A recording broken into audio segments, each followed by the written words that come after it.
Yo, what's going on, everybody? It is Straight Outta Boston here. Today I'm back for episode number 12 of my Dallas Cowboys franchise series here on Madden NFL 19. So, first things first, we're taking a look at a few news stories with some draft prospects in the stories, in the spotlight, and as I've been doing, I marked down who those prospects were, and we'll be keeping them in mind when I assemble my big board in the offseason. But we've got a few player upgrades before a pretty pivotal Week 6 matchup. This is the biggest game of the year to date against the undefeated 5-0 Philadelphia Eagles. And we are offering Jalen Smith another contract extension. He still is looking for a little bit more money, so we're going to have to come back around to him next week. Circle back to that one. And we take a quick look at the NFL standings. You can see a lot of teams at either 5-0 or 4-1. So it could be a pretty competitive playoffs if there is really a crop of good to very good to elite teams that are going to be all in the mix come January. But these could be two of them between Dallas and Philadelphia. Of course, we have high hopes for this season, and we need a win here. This would be a huge win in Philadelphia. Last year, we were defeated in a snowy Philadelphia in a late October game, but then got a revenge on the Eagles with a win in Dallas later in the season. This year, we're going to try and reverse that and get the win on the road, and this is a good start because it's Chidobe Awuzie down the sidelines, and he is gone. A pick six for Awuzie, and that puts the Cowboys up 14-0. We already have one touchdown on the day. This makes it two. So a quick start to this night for the Cowboys. We've got a 14-0 lead.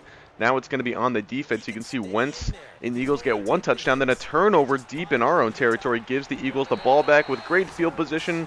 And just like that, we're all tied up once again. So our 14-0 lead is quickly erased. Now under a minute to play here in the second quarter. That ball looks like it was a Eagle defender who got his hands on that one. Could have been intercepted.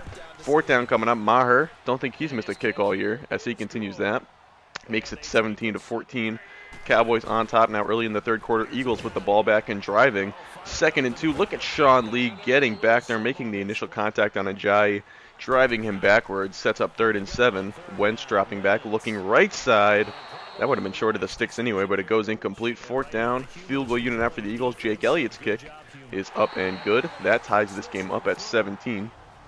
And now skipping forward a little bit more in this game, it's the Eagles with the ball back late in the third quarter, and they are driving once again. Wentz had a guy wide open on a crosshair, fires it to him way too late, and he's going to be forced to go out of bounds. That's Aguilar as he goes out of bounds. 4th down, another field goal attempt for Jake Elliott, and he converts once again to give the Eagles the lead for the first time tonight. 20-17 here on this mid-season edition. I guess it's still early season edition of Sunday Night Football. There's Jalen Smith making a grab over the middle to keep a drive alive on 3rd down. Now we've got a goal line situation. Jalen Smith lining up uncovered here in this little formation. I'm going to try and get him the ball really quickly. I told him to run a streak route, and that appears to have been the wrong call because he runs out of bounds. Maybe should have given him a hitch or something where he steps backwards at some point, but that goes incomplete. So 3rd and goal coming up. We're going to try and run the ball with Elliott, and he is stopped. I had a pass play called initially, switched to the run when I saw that Philadelphia did not bring out a heavy front, and that sets up 4th down. We're going to play it safe, take the points, tie up this game, and count on our defense to get us the ball back with a chance to grab the lead once again, and they do just that, so we have the ball back. 5.5 or so minutes to play in this fourth quarter. Prescott out of the shotgun, scrambling right side, firing on the run, and just Jalen Smith keeping his feet in bounds. That was a nice grab, an even better throw by Dak Prescott. That continues the drive, and you see we convert on a long 20-plus yard touchdown pass right there. That makes it 27-20. So it's the Eagles with the ball back now, 3:40 to play. Wentz dropping back, looking right side, and it's intercepted. Jeff Heath, and he could have taken that one all the way back if he had stayed in bounds, but he does go out. So it's the Cowboy offense back on the field with a 3rd and 5. And look at the throw by Prescott. He hits Hearns in the hands, tight window.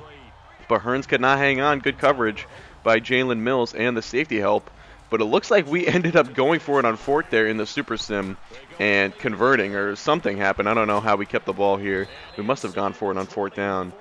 Surprising they didn't let me control the guys for that one. But we get the ball back. Now it's pretty much run clock mode. And this first down would have sealed things, but then when I went back to the Super Sim, we kept running plays. We scored a touchdown, and then, of course, the Eagles, they have enough time, so they try to score, but they end up getting stopped. So we had 7 more garbage points. Make it 34-20. That would be the final, and we come away with a big win in Philadelphia. Like I said, probably the biggest game on our schedule, our game in Philadelphia each year, because we know that this is the team we're really going to be competing for the division with. So we're taking a look at the final stats. And you see Allen Hurns with 2 touchdowns, only 3 grabs, but he made them count when he did make the catches. And the D-line getting in it, we had 3 sacks of Carson Wentz. It's seemingly we always have a handful of sacks. I really think the D-line is the strength of our defense. And I think the strength of our team is probably our offensive line and running game with Ezekiel Elliott, but I think the other strength of our team could arguably be our defensive line. But Jalen Smith, he won Defensive Player of the Year last year, and now he gets his contract extension. You can see the details right there. Got a 5-year deal, and we are thrilled to be keeping him around because, like I said, he won DPOY last year and was a big piece on our defense. He continues to be a big piece in the middle of our defense. I really believe in having a sort of shifty middle linebacker who can cover the middle of the field. I like to run a lot of cover 1 defense, and I need shifty linebackers who can play man-to-man coverage and who can also play zone coverage and take that cover 1 zone if needed or if assigned. And here we go. We've got a 3rd and 9 for Eli Manning. And Manning feeling the rush, breaks off 1 tackle, but he is brought down. It's Tyrone Crawford. And Crawford getting back there for his first sack of the day. Now Prescott back on offense. We've got an opening drive situation here, and it's Caden Smith making the grab on the crossing route, and then he spins and actually picks up a couple extra yards. And then Prescott going deep down the field. Looks like Smith almost got his hands on it, but I think that was a nice play by Landon Collins, the star safety out of Alabama for the New York Giants. There's Allen Hurns making a grab on 2nd down. That's going to give us a new set of downs. Now Elliott on 1st down. He's got 10-plus yards on this handoff, getting all the way to midfield. 1st and 10 from the 50. This time we're going to go play action. Prescott pocket collapsing. He gets rid of it quickly, and it's Devin Kajus. We have not heard his name called that much this year with the emergence of 3rd-round pick Caden Smith. But Kajus shows that he'll be ready whenever his name is called on. And then similar play on play action. This time it's not Allen Hurns. That's Kelvin Harmon, the 1st-round pick, diving for the pylon, and he is into the end zone as he mocks the Giants crowd right there, getting into the rivalry. Nice and early is Kelvin Harmon, but he's got a touchdown. That gives the Cowboys a 7-0 lead. 3rd down for the Giant offense. That's incomplete. Manning looked like he was going for Adam Humphries, a new acquisition for this Giants receiving corp in the offseason. Here we get the ball back. There's Caden Smith hanging on after taking a big hit from one of the Giant defensive backs. 1st and goal from the 9-yard line. Prescott, plenty of time, and he finds Caden Smith open on the double move in the back of the end zone. 14-0 Cowboys. And this one is turning into a rout for the Cowboys as we've got the ball back. Just about 2 minutes to play in the half. And we handed that off to Elliott the first play. Now we've got another handoff, and Elliott easily gets into the end zone, make it 21-0. And we're going to get one more shot for points here before the half as we would get the ball back. Ball on the 9. I'm going to play it pretty safely here as Elliott just gets the handoff. I don't want to, force a turnover or anything. Give the Giants a little bit of hope as we had to enter into the half, because if we just took a couple kneels right here, we would still enter the half with pretty much all the momentum in the game. So Prescott not going to try and force anything through the air. He's going to take off with the football, and he is stripped by Landon Collins. It's Alec Ogletree on the recovery. He is touched down at the 32-yard line with 8 seconds left. Now, somehow, the Giants did not get any points out of that. I'm not sure if they missed their field goal or if they tried to go for a Hail Mary. And either way, it's still 21-0 when we get the ball back 3rd quarter. But Prescott's fumbling again. And who else but Alec Ogletree on the recovery, his 2nd recovery of the day. And this time he's going to leave no doubt about it, taking it all the way back to the house for 7. So Prescott letting the Giants back into this game a little bit. That makes it 21-7, but we would get the ball back next possession. And Prescott finds Caden Smith, Smith's 2nd touchdown of the day. And that makes it a 3-score game once again, make it 28-7 Cowboys. Now the Giants would get 7 more on the Super Sim right there, so 28-14 late in the 3rd quarter. We're going back through the air, play action on 3rd and long, and that ball was bobbled, but it was held onto by Caden Smith. That keeps the drive alive. A 3rd and 3 coming up now. That's a short pass where Prescott hits Jalen Smith. Smith's got the easy 1st down. Now later in the drive, 2nd and 8 from the 11. Prescott Moving to his right, eludes a defender. Now he fires, and it's Allen Hurns wide open in the flat. Makes two men miss, and he's into the end zone. What a juke move by Allen Hurns. He made two Giants miss with one juke, and that got him into the end zone for our 5th touchdown of the day. So now it's 35-21 after the Giants would get another touchdown. We would add on a field goal. 3 minutes left. This makes it a 3-score game once again, and this pretty much sealed it. So that is going to do it. We defeat the New York Football Giants, our 2nd straight divisional win, our 4th straight win overall, as we improve to 6-1 now. And we are kind of rolling right now after that Saints loss. Which the Saints, always a team that gives us trouble. They beat us last year, they beat us this year, but we're winning our divisional games. Prescott with his best performance of the season probably, with 350 yards, 4 touchdowns, and I think he completed over 70% of his passes. Elliott and Saquon Barkley both having big days. That will definitely be an interesting rivalry for the next handful of years in the NFC East. An Ohio State guy and a Penn State guy now playing in a different kind of rivalry. I guess they never played each other in college, but still pretty interesting. Tyrone Crawford with a sack and a half. He led the way, and our D-line once again with a strong performance. No turnovers from the secondary, but that is okay. We've got a bye week coming up, so we've got a few players to upgrade. Taco Charlton, who is the subject of kind of an interesting conversation surrounding Randy Gregory and whether or not we want to re-sign Gregory, because Charlton is a very similar player, a third down pass rusher, kind of a specialist. Doesn't do a ton of other, he doesn't really run defend that well. But anyway, interesting. We have a couple other guys like Gregory, but Gregory also, he's not demanding a lot of money. Only looking for $22 million over 4 years, and not a lot of that's guaranteed. Only a $6.5 million signing bonus. But we have one other pending free agent in Jeff Heath. And Heath is a guy that I really just don't have a lot of use for at this point. I drafted Kaliki Hudson in the 4th round as a strong safety that I want to play more. I also have Terrence Brooks, who I signed, who is a strong safety whose ratings I really like. So Heath is kind of the 3rd guy in that mix. He's a free agent at the end of the year anyway, so I decided to ship him away to Carolina. We got another 3rd-round pick for that. So we have a bunch of extra 3rd-round picks now in this upcoming draft, and I thought about maybe trying to use one of those to acquire a wide receiver. The only team where I really found that they might want to trade one of their receivers was the Chargers, because they had a handful.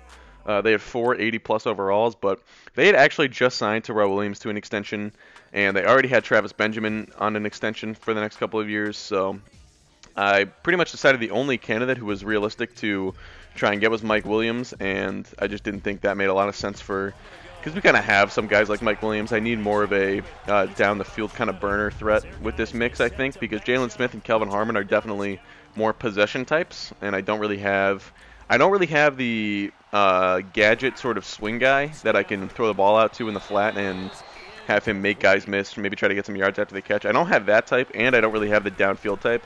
I feel like Smith and Harmon are both very similar, and they're sort of middle of the field, 10 to 15 to 20 yard intermediate passing game type of receivers, which is fine. I mean, I need, it's not bad to have 2 of those guys, and they've both been pretty good. There was a nice move by John Brown. That should have been a touchdown, but it's coming back for holding on Connor Williams as we get into the 3rd and final game of this episode, going up against the Detroit Lions coming out of the bye week. That Jeff Heath trade was the only trade we ended up making before the trade deadline came and went.